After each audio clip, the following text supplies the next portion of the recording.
ওই নির্বাচন আওয়াজ দিচ্ছে, সে নির্বাচন করবে না কোনো দিন, এটা আমি বলে দিতে পারি। এ পর্যন্ত যে কথা তাকে নিয়ে বলছি সবই সত্য, কারণ আমি তো সবথেকে বেশি তাকে সুযোগ দিয়েছিলাম। কাজে এখনও নির্বাচনে এখন ওই যুদ্ধ খেলা দেখিয়ে বলবে যে হ্যাঁ এরকম অবস্থা, কি করে নির্বাচন করব, পরিবেশ নাই। এখন যখন বলছে না মানুষ তো আমাকে চায়, কোন মানুষ চায় তাকে?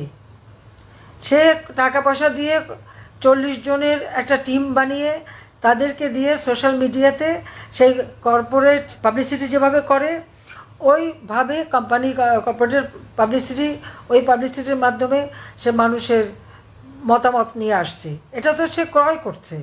আজকে সারা বাংলাদেশে মানুষের জীবনের নিরাপত্তা নাই, রাতে ঘুমোতে পারে না, চুরি ডাকাতি ছিনতাই, মেয়েরা ঘর থেকে বেরোতে পারে না। যে মেয়েরা সেই রাত 12টা 1টা পর্যন্ত আন্দোলন করছে তারাও এখন বেরোতে পারে না। তাদের স্বাধীনতা কোথায় গেল তারা ভেবে দেখুক। ছাত্ররা যারা আন্দোলন করেছে তারা এখন ভেবে দেখুক এখন তারা কেমন আছে। আর আওয়ামী লীগের আমলে, আমার আমলে আমাকে তো স্বৈরাচার, আমাকে খুনি, অনেক কিছুই বলা হচ্ছে, গণহত্যাকারী। তো হত্যা করলো কে? আমি তো জুডিশিয়াল এনকোয়ারি কমিটি করে দিয়েছিলাম, কেন সেই এনকোয়ারি কমিটিতে কাজ করতে দেওয়া হয় নাই সেটা আমার প্রশ্ন। প্রত্যেকটা লাশ তুলে যদি ফরেন্সিক করা হবে তাহলে আসল কথা বেরিয়ে যাবে, এবং যারা ইনজিওর্ড তাদের শরীরে যে বুলেট বেরিয়েছে এই বুলেট কে আনলো সেই তদন্ত বের করা হোক। এই সমস্ত অবৈধ অস্ত্র এবং থানা পুড়িয়ে দিয়ে যত অবৈধ অস্ত্র সেই অস্ত্রগুলি উদ্ধার করা হোক, অনেক রহস্য বের হয়ে যাবে।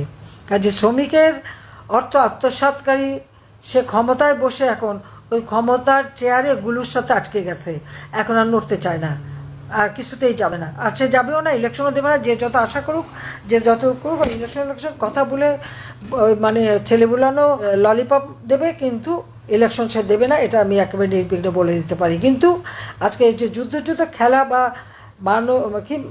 মানবিক করিডোর দরকারটা কি? মিয়ানমারে তো অনেক জায়গা আছে, ওখানে মিয়ানমারের বেঙ্গলে তাদের পোর্ট আছে, ওখানে অনেক জায়গা আছে যেখান থেকে যে কোনো সাহায্য সহযোগিতা তারা পাঠাতে পারে। তা বাংলাদেশকে কেন ব্যবহার করতে হবে? বাংলাদেশের ব্যবহার করা মানে বাংলাদেশটাকে একটা মহা বিপদে ফেলে দেওয়া। তার বাংলাদেশের নিরাপত্তা, অর্থনীতি, সামাজিক নিরাপত্তা সব কিছু ব্যাহত হবে, স্বাধীনতা সার্বভৌমত্ব ব্যাহত হবে। আওয়ামী লীগ যতদিন ক্ষমতায় ছিল এই কক্সবাজার, সেই লাখাংছড়ি থেকে সমস্ত এলাকার সেই বর্ডারগুলি সিল করা ছিল। আজকে বলছে বর্ডারের নিয়ন্ত্রণ হারিয়েছে। কেন নিয়ন্ত্রণ হারালো? রাষ্ট্র চালাতে আসছে কেন? চালাতে পারে না, চালাতে আসছে। নিজের দেশকে এভাবে সন্ত্রাসের দিকে ঠেলে দিচ্ছে। কই আমরা থাকতে তো সেখানে তো আরাকান আর্মি ছিল, কিন্তু বর্ডারে তো আমাদের পুরো নিয়ন্ত্রণে ছিল। কিন্তু কয় মাসের মধ্যেই অর্থনীতিভাবে ধ্বংস, আর দেশের এখন স্বাধীনতা সার্বভৌমত্ব ধ্বংস করার জন্য সেই চেষ্টা। তার অসুবিধা কী? তার তো মেলা টাকা বিদেশে রাখা আছে, এক সময় ফুরুত করে চলে যাবে আর দেশের মানুষ তাদের বিপদে ফেলে যাবে। কাজেই শ্রমিকের অর্থ আত্মসাৎকারী, শ্রমিক আদালতে সাজাপ্রাপ্ত ইউনূসের, তারা রাষ্ট্র পরিচালনা করার কোনো অধিকার নেই। সে অবৈধভাবে ক্ষমতা দখল করেছে, অসাংবিধানিকভাবে দখল করেছে। তাকে যে করেই হোক তাকে ক্ষমতার থেকে হটিয়ে দেশের স্বাধীনতা সার্বভৌমত্ব রক্ষা করতে হবে, আমাদের কৃষক শ্রমিক মেহনতি মানুষের স্বার্থ রক্ষা করতে হবে, মানুষের জীবনের শান্তি নিরাপত্তা ফিরিয়ে আনতে হবে।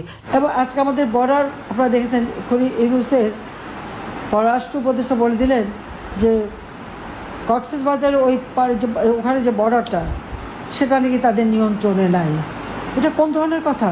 2024-এর 5ই আগস্ট পর্যন্ত আমি যতদিন ক্ষমতায় ছিলাম ততদিন তো ওই বর্ডার আমার বাংলাদেশের নিয়ন্ত্রণে ছিল, সম্পূর্ণ নিয়ন্ত্রণে ছিল। আজকে কেন নিয়ন্ত্রণে নাই সেই জবাব ইউনূসের কাছে চাইতে হবে। আজকে সে যে পদক্ষেপ নিচ্ছে, যা করছে ওখানে, তার ফলে কী হবে? ঘোষণা দিয়েছে কোথায় ভারত আর পাকিস্তানের গোলমাল, কাশ্মীরে একটা জঙ্গি কাজ হলো, তার প্রতিবাদ না করে সেটা নিয়ে নানা ধরনের কথা বলা। এ তো আপনারা দেখেন বাংলাদেশের উপরে কিন্তু এই সন্ত্রাস এবং জঙ্গিবাদের একটা দুর্নাম চলে আসে। তারা বাংলাদেশটাকে একটা জঙ্গির দেশ হিসেবে কিন্তু এই ইউনূস গংরা তৈরি করেছে।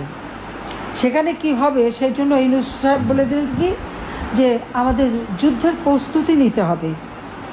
কার সাথে যুদ্ধ করবে, কোথায় যুদ্ধ করবে, কেন আমাদের এই যুদ্ধের প্রস্তুতি নিতে হবে, আমার প্রশ্ন সেখানে। এবং সেই প্রস্তুতি কার বিরুদ্ধে? আমরা তো যুদ্ধ চাই না, আমরা তো শান্তি চাই।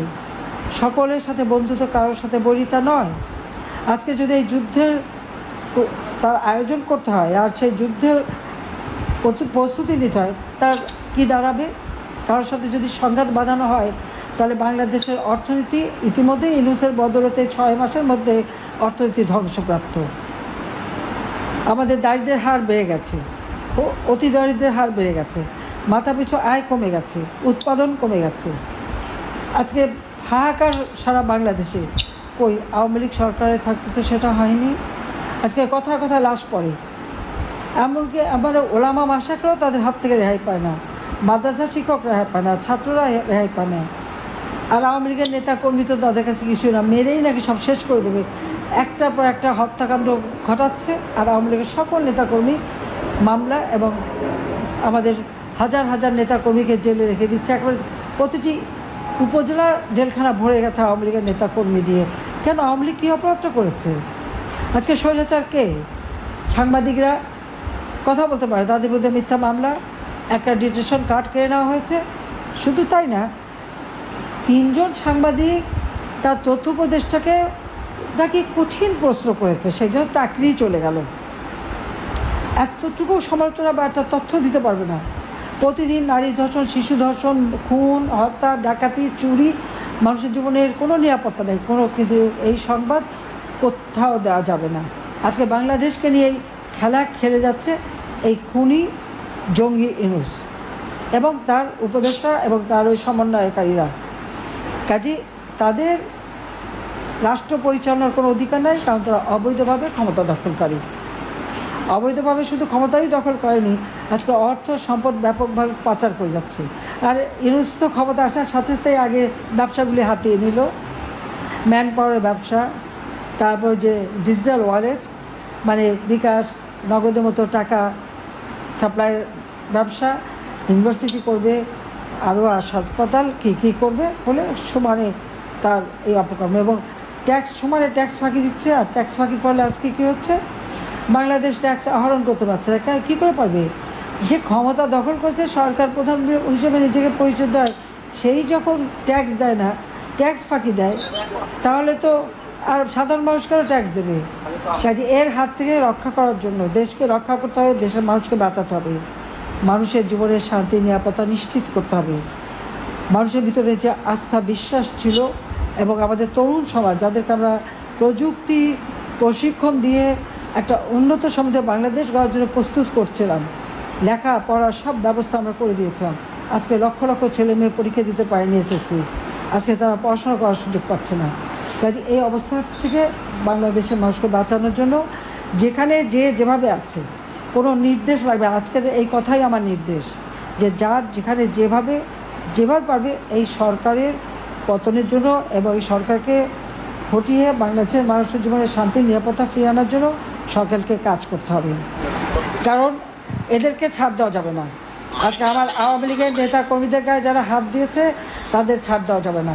ছেলেকে পাবে না, মাকে মারবে, হত্যা করবে, বাবাকে লাঞ্ছিত করবে, ভাইকে করবে, ঘর পুড়িয়ে দেবে, লুটপাট করবে।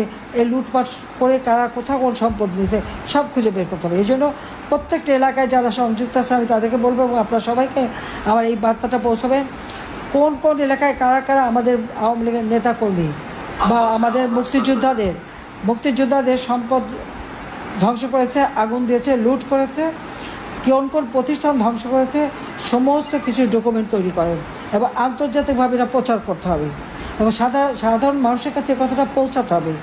আমরা খালি মানে গ্রুপ করে কথা বললে হবে না, মানুষের কাছে কথাগুলি পৌঁছাতে হবে যে কীভাবে এই খুনি এবং জঙ্গি ইউনূস ক্ষমতা দখল করার পর এদেশের মানুষের উপর অত্যাচার নির্যাতন চালিয়ে যাচ্ছে, সম্পদ লুটপাট করে যাচ্ছে, বিদেশে টাকা পাচার করছে।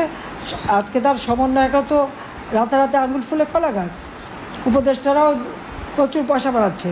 কাজে জনগণের সম্পদ কেড়ে নিয়ে তাদের নিজের ফুলে ফেঁপে উঠেছে। মাত্র 8 মাসের মধ্যেই তারা যা বানিয়েছে, আমাদের মধ্যে দুনিয়ার দুর্নীতির মামলা দেয়, কিন্তু তাদের দুর্নীতিটা কি চোখে পড়ে না? মানুষের চোখে পড়ে। সেই জন্য আমি বলবো যে সবাইকে এক হয়ে কাজ করতে হবে এবং আপনারা যখন বসবেন কার এলাকায় কী কী ক্ষতি হয়েছে সেই কথাগুলি আলোচনা করতে হবে, সে আলোচনা করে সেগুলি রেকর্ড করে সেটি প্রচার করতে হবে।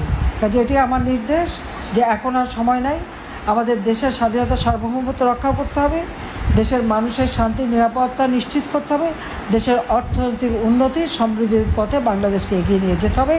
তার জন্য এই জঙ্গি ইউনূসকে হটিয়ে আমাদের গণতান্ত্রিক ধারা অব্যাহত রেখে বাংলাদেশকে এগিয়ে নিয়ে যেতে হবে। সবাইকে ধন্যবাদ। জয় বাংলা, জয় বঙ্গবন্ধু, বাংলাদেশ, জয় যুবক, খোদা হাফেজ।